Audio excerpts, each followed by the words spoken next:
Welcome back. This is John Locke, and today I'm talking about this article that I came across from Foo Plugins called How One SEO Mistake Cost Us 10% of Our Revenue. Now, there's a very important lesson in here that we'll talk about, but let's set the stage with this article. Now, they're talking about, well, first off, they're what they call a plugin company. They sell modules for WordPress sites or other web development sites. Are basically drop-in extensions that extend the functionality of a content management system like WordPress. So basically, they add functionality to a website. They sell these little modules. Okay, so the article starts. They're talking about how anyone who's visited their site in the last few months has noticed the changes. They've been revising, editing, trying out new things, making sure that their site is user-friendly, has good user experience, and they made one mistake. They made a mistake in 1 month in all of their experimenting, and it cost us big time. And here's a snapshot of their sales over the last, what is this, like 10 months or so, or 8 or 10, 9 months. And they say you can clearly see where we made a mistake. Now, if you follow the graph, they're kind of, this is like their sales pattern. It's going along here. Right here, it took like this big dip. And they said, while we did find the mistake and fixed it, we learned a valuable lesson. We wanted to share our experience with other web designers and WordPress users so you could learn from it too.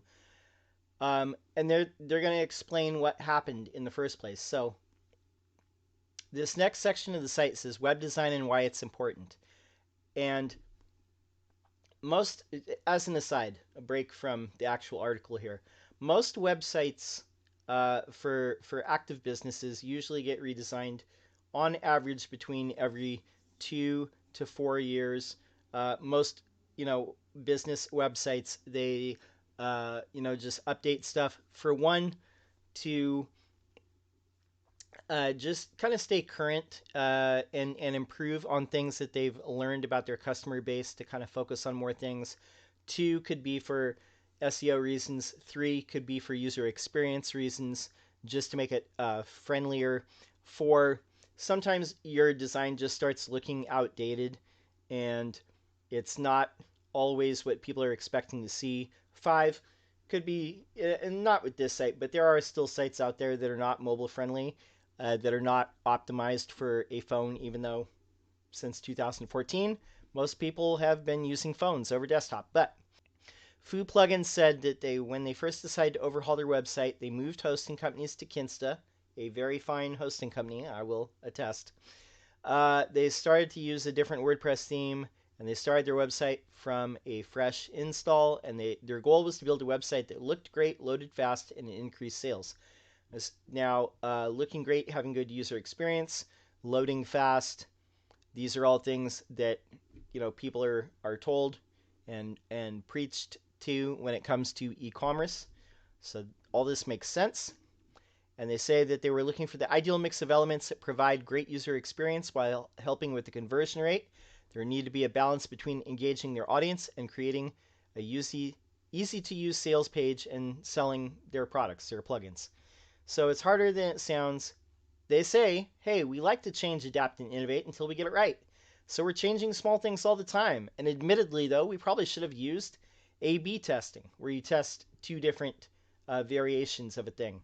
But we're getting ahead of ourselves. So I'm going to take a break from the article right here and explain this part too. When they're going to talk about Gutenberg blocks. Gutenberg is kind of the code name for the new WordPress editing experience that started in WordPress 5.0. This is basically, they're trying to basically take it from being a text-based, very basic like text editing screen, kind of like Microsoft Word, to eventually I believe that they want to take it into like a full-on like page building type of thing, but it's still a work in progress. It is still being evolved all the time with the different versions. So back to the article, they said, we set about redesigning Foo plugins using Gutenberg blocks. We figured this was the way forward. With all the blocks available, it's easy to work sections of your site without changing everything else. So, okay, so on and on. Tracking our changes, we kept a close eye on our traffic. We started noticing a drop in our traffic and our revenue. And we checked sales from previous years, and that month, I guess it was September, it was historically a bad month. And was there something happening at that time of year we had missed? Maybe. Who knows? People are on holiday or saving up for November, end of year sales, whatever. But traffic and sales did not get any better. So what they did is they started using a SEO tool called SEM Rush. Took a closer look at the month in question. We noticed a sharp decline. We're talking one day to the next in traffic and ranking. This couldn't be right. We hadn't changed anything significant, or had we? The next step was to check that. We took a closer look at the changes that we had made that had coincided with the drop in traffic, and it turned out to be one change on one page. I'm guessing it was their sales page, but I don't know. And it cost us nearly 10% of our monthly revenue. Whatever page was ranking like really high for whatever it is that they were selling. Obviously, this is the thing that affected their sales because this is obviously a high ranking page that was bringing in traffic. Okay, we'll keep going. Here's the big change. As we turned out, what we had changed was a heading. Not just any heading, but a page heading. And the big mistake we had made was to remove our heading and replace it with a header block. Remember Gutenberg? Yeah. So header block. This is where the limitation comes in. The header block did not allow for H1 headings. Our mistake was in not realizing the impact changing a heading would have and in not testing it properly. There has been some recent discussion around whether H1 headings are critical to Google page rankings, with some saying they are not. They are apparently important for adding structure and helping page readers understand content, but not critical to SEO. And by the way, the link here that they have is to Search Engine Journal. I'm going to take a look at it because I haven't even looked at it. Let's see. But they go on to say, our experience suggests otherwise, though. Yes, you don't say. Changing the page header from a H1 to a H2 header block had some fairly negative consequences. Our page ranking declined, which meant our organic traffic took a big dive. And without the traffic, we lost sales. So we did a video here on this channel. It might have been about a year ago. Might have been like 9 months ago. It's hard to remember. But I'll link it up. I'll put a card here. But it's about saying that it's a good idea, and there seems to be a strong correlation between having your target keyword phrase in both the title tag of the page, which is what shows up in Google search results. That's the title tag, the headline. And then also having the keyword phrase in the H1, which is usually the main heading of the page. Most WordPress themes and most CMSs automatically have the H1 correspond to the page title, but since they're using this kind of drag and drop thing where you can just put in different components and they're using the page heading, that apparently only allows for H2s, and so their page did not have a H1 and the ranking dropped. So let's take a look at the Search Engine Journal article because I haven't even looked at it, to be honest. Okay, Google says H1 headings are useful but not critical. Hey guys, by the way, guys, girls, guys, gals, men, women, SEOs everywhere, please do not take everything that Google says as like verbatim truth. You have to put this stuff to the test, and a lot of stuff that they say is to read between the lines. They are not going to give you the secret formula to ranking like every page.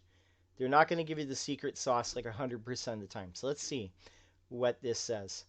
And by the way, too, like if you read an SEO blog, it doesn't mean that that is the truth. You really do need to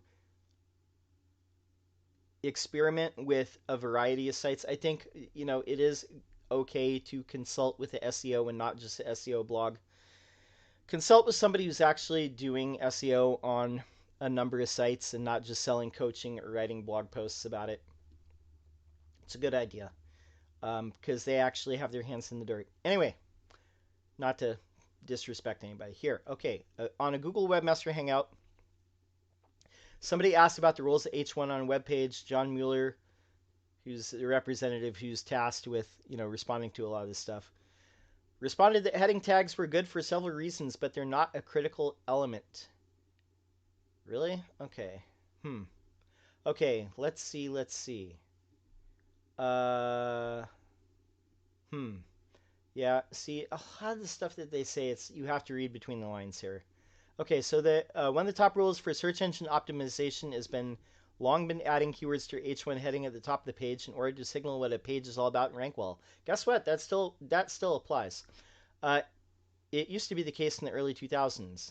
Uh, in the early 2000s, if the keywords were not in the H1 heading, that your site might not be so competitive. Well, I got news for you. It's still that way. Um, Google's ability to understand the nuances of what a page about has come a long way since the early 2000s. That part's pretty true. Um, okay, what does he say? So the context of the question is whether a publisher is restricted to using one H1 or can multiple H1 heading tags be used? This is the question. Is it mandatory to have just one H1 tag on a web page, or can it be used multiple times? Now, if you have studied, this is why it's really super, super, super important for for SEOs, for web developers, for all these people to actually study how HTML5 is used. Yes, you can have H1s of different sections. That part has always been in HTML5. That's something that I learned when I first started learning web design 10 years ago. That was like what was taught. HTML5, you can have H1s of different sections if it makes sense. But generally speaking, for most pages, you want to have H1 in most cases. But let's see what this person said. Okay, what did John Mueller say? Okay, John Mueller answered that you can use as many H1s as you want. He said you can omit using the H1 heading tag too. I hate when people do this. I much prefer when they give the verbatim speech because there is a lot of nuance to these questions. You can use H1 tags as often as you want. There's no limit, neither upper nor lower bound. Then later on at the end of his answer, he reaffirmed that publishers are free to choose how they want to use the H1 heading tag. Your site is going to rank perfectly fine with no H1 tags or with 5 H1 tags. I don't know. I'd have to watch the actual. I have to track this down and actually see the actual what he said in the context of what he said, because there's always like body language and stuff to these things. And I'm not trying to be a conspiracy theorist, but their job is not to give you the secret sauce every single time. So I would have to look at this. Okay. So again, they go into W3C, this, that. Okay. Okay. Anyway. Right. Okay. So obviously, a few plugins here, they did discover that it does have an impact, and it actually does make a difference. Google does not always tell you the exact truth. There's things that they leave out when they answer these questions sometimes. Okay, so how did they fix it? How did a few plugins change this? So they reverted the page back, and so they're using some kind of plugin to do a page building thing. And they said to get a similar look and feel to the header block, we did need to use some basic coding. Okay, that's good. The important thing is we are now using an H1 heading element. So this is an example of an H1. They're showing like this hero area. There's an H1 tag here. They got a little sub headline, and then there's two little call to action buttons, the try it out and get started button. And that's how most the tops of most pages are. You got an H1, you got a little tagline, and you have some buttons here that lead to some sort of conversion. So they said, hey, increase in traffic, our sales are headed back up. It's awesome. Slow process, one we wouldn't want to repeat. So one thing they said, if you're going to experiment, use A/B testing or a similar tool. Check your analytics often. Don't make assumptions. Check that your web design isn't just about making it pretty. So I'm going to give you a piece of advice from myself when it comes to this. Now, this is my advice when it comes to anything, when it comes to web design or redesigning a site or making any type of improvement. If you want to improve the user experience, if you want to improve the design, that is awesome. But but. If your site is already doing good, if you're already ranking, if you're already getting traffic, and you're already like in the top 3, top 5, number 1, whatever for what you're ranking for, do not make drastic changes. I'm dead serious about this. Do not make drastic changes to key pages. Keep the structure of the page pretty much the same. If you're already ranking and you're getting traffic, do not make drastic changes. Keep the HTML structure pretty much the same. Keep the way that the page looks pretty much the same. Keep the same types of elements on the page. If you have a page that's ranking and you have a top area where it's like an image with a headline and some buttons, and then maybe some text, and maybe like an image, and then maybe like a bulleted list or some kind of list with icons, and then like little clumps of text, little like 3 columns, and then another 3 columns, and then some more text, and then maybe a video. Keep that everything the same, because the pattern that you have established is what Google wants to see. If you're already ranking, don't mess with it. Do not mess with it. If you want to change, like, let's say like the font family or something like that, that's fine. But don't make any big drastic changes to any of the rest of it. Keep all the elements the same.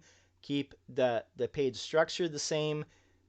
Don't take away anything. Don't add anything. Just keep it all the same. So, really, really important. Now, if your site does not rank for stuff, or if you're like on page 5, page 10 for all your keywords, go ahead and do whatever, because you're already not ranking. So it's not going to make a difference. All you can really do is improve, if you're not ranking. But if you are ranking, it is super critical. Don't change stuff too drastically. You can do a refresh, if you got a background image or something, you can swap the image out, or you can, if you got a headline and it's like centered, if you want to make it like left aligned, aligned to the left or whatever, instead of centered, like if it's all centered like this, if you want to move it to the left and like have it be like that, that's fine. But don't make any like big drastic changes. That's the big advice that I have for stuff. If you have something that's already performing, I can't stress that enough. Don't mess with things that aren't broken.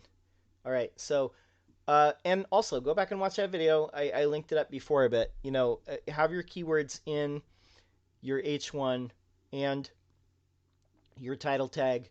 It is important. I don't give a crap what this SEO blog says. I don't give a crap what Google says. Yeah, keywords in the H1, keywords in the title tag. Despite what Google representatives are telling you, yeah, you still need that stuff. So please, please, please, talk to an SEO. Don't just like go by what Google says. They are not your friend. They're not here to tell you the secret formula. Keep that in mind. All right, my name's John Locke. My business is Lockdown Design and SEO. I'm here every single day making videos on SEO.